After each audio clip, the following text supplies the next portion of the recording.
I'm Daphne Richards. This week, Tracy asks, why did my established herbs suddenly die?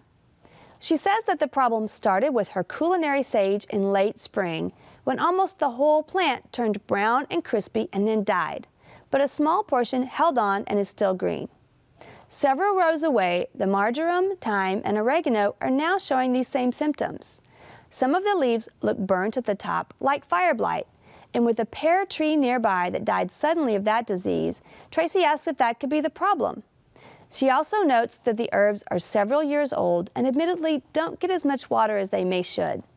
Tracy also wonders if these might just be drought symptoms combined with old age, or if the herbs have a real disease that might be treated naturally.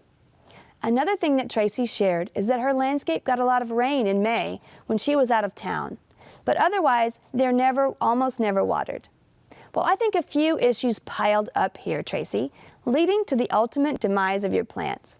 First, we can rule out fire blight, as your herbs are not susceptible to that particular disease, so your infected pear tree would not have passed the bacterium along to nearby plants unless they were apples or pears or quinces or other pear tree relatives.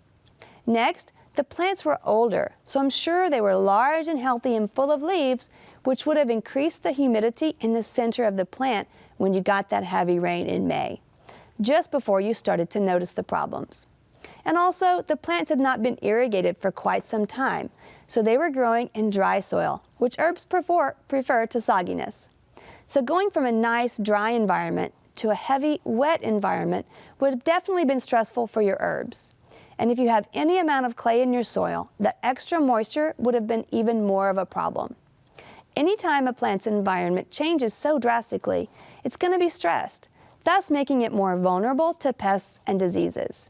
I'd suggest cutting all the dead, damaged growth back and seeing if the plants recover with new growth like your sage did.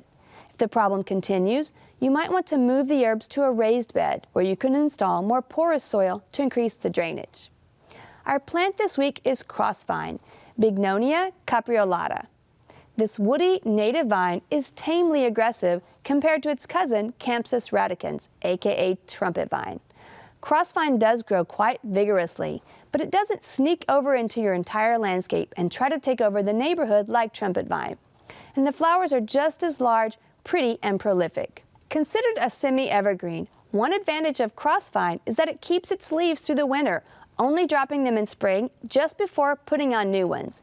You should give Crossvine a little more water during establishment and then very little at all. As I said, it's tamely aggressive, but it gets up to 50 feet long, so give this vine plenty of space to spread out and cascade over a tall wall or very sturdy trellis.